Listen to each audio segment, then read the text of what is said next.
ഈ പാണക്കാട് എന്ന് പറഞ്ഞു കഴിഞ്ഞാൽ ഞാൻ കളിച്ച് വളർന്ന നാടാട്ടെ, എൻ്റെ നാടാണ്. 37 വാർഡിലാണ് ഞാൻ, 38 39 വാർഡിലാണ് ഇപ്പോൾ ഇത് സംഭവിച്ചിട്ടുള്ളത്. വൈകുന്നേരങ്ങളിലൊക്കെ റോഡ് സൈഡിലൊക്കെ ഞങ്ങൾ വണ്ടിയിൽ നിന്ന് ചായ കുടിച്ച് സുറച്ചിരിക്കുന്ന സ്ഥലമാണിത്. ബാക്കി കേട്ടോളി. പാണക്കാട്ടെ സംഭവം മനുഷ്യനിർമ്മിതമാണ്. ഭൂമിയുടെ ബലം കവർന്നെടുക്കുന്ന അനധികൃത മണ്ണെടുപ്പ്. പ്രദേശത്തെ മണ്ണിടിച്ചിൽ ഭീഷണി നേരത്തെ തന്നെ നാട്ടുകാർ ചൂണ്ടിക്കാട്ടിയിരുന്നു. പ്രദേശത്ത് അനുമതിയില്ലാതെയാണ് മണ്ണെടുക്കലും പാറ പൊട്ടിക്കലും എന്നും നാട്ടുകാർ ആരോപണം ഉന്നയിച്ചു. മുൻപും അത് ഒരുപാട് പ്രാധാന്യത്തോടു കൂടിയാണ് അവർ അവതരിപ്പിച്ചത്. പക്ഷേ അധികൃതർ തിരിഞ്ഞു നോക്കിയതേയില്ല. ഒരു മാസം മുന്നേ ഈ ദുരന്തം നടന്ന സ്ഥലത്തേക്ക് എൻ്റെ സുഹൃത്ത് വിളിച്ചുകൊണ്ട് കുറച്ച് ഫോട്ടോ കഴിച്ചതാണ്. ഈ പെട്ടെന്ന് ഒരു വീഡിയോ ചെയ്ത് കണ്ട് നമുക്കൊരു പ്രതിഷേധം അറിയിക്കണം എന്നാണ്. അപ്പോൾ ഞാൻ അവരോട് പറഞ്ഞു, നിങ്ങൾ ഇൻകലിലേക്കും അതുപോലെ മുനിസിപ്പാലിറ്റിക്കും ഒരു പ്രതിഷേധം ആദ്യം അറിയിക്കുക. നിങ്ങൾ ആ നാട്ടുകാർ ഒരുമിച്ചാണ്, അവിടെയുള്ള എല്ലാവരും കൂടി ഒരുമിച്ച് കൂടിക്കാണ്ട് ഒരു പ്രതിഷേധം അറിയിക്കുക എന്ന് പറഞ്ഞപ്പോൾ അതിനാരും തയ്യാറില്ല.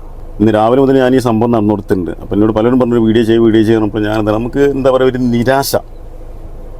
ആർക്ക് വേണ്ടി എങ്ങനെ സംസാരിക്കും എന്നുള്ള നിരാശ. എന്തായാലും സംഭവിക്കാനുള്ളതൊക്കെ സംഭവിച്ചു. ഇനി നമ്മളിത് അങ്ങോട്ടൊന്നും ചളിവാരി എറിഞ്ഞിട്ട് ഒരു കാര്യമില്ല. എന്തായാലും ഇരിക്കട്ടെ, അതിലേക്കൊന്നും ഇപ്പം നമ്മൾ പോകണ്ട. നമ്മൾ എന്ത് പറഞ്ഞാൽ പിന്നെ രാഷ്ട്രീയ ചർച്ച ആവും. ഇപ്പം നമ്മളെ മുന്നിലുള്ള ഈ ദുരിതം ഇനി ആ നാട്ടുകാർക്ക്, ഈ 10-50 വീട്ടുകാർക്ക്, ഈ പ്രദേശത്തുകാർക്ക് ഇനി ഇങ്ങനത്തെ ഒരു പ്രയാസം ഉണ്ടാകാൻ പാടില്ല. അതിനുവേണ്ടി ഭരണകൂടം എന്തൊക്കെ പ്രവർത്തനങ്ങൾ നടത്തുന്നോ അതിനുവേണ്ടി ഞങ്ങൾ രാഷ്ട്രീയ ജാതി മത ഭേദമന്യേ ഒറ്റക്കെട്ടായിട്ട് ഭരണകൂടത്തുറപ്പുണ്ടാവും. ആ ഒരു ഉറപ്പാണ് ഇപ്പോൾ പറയാനുള്ളത്.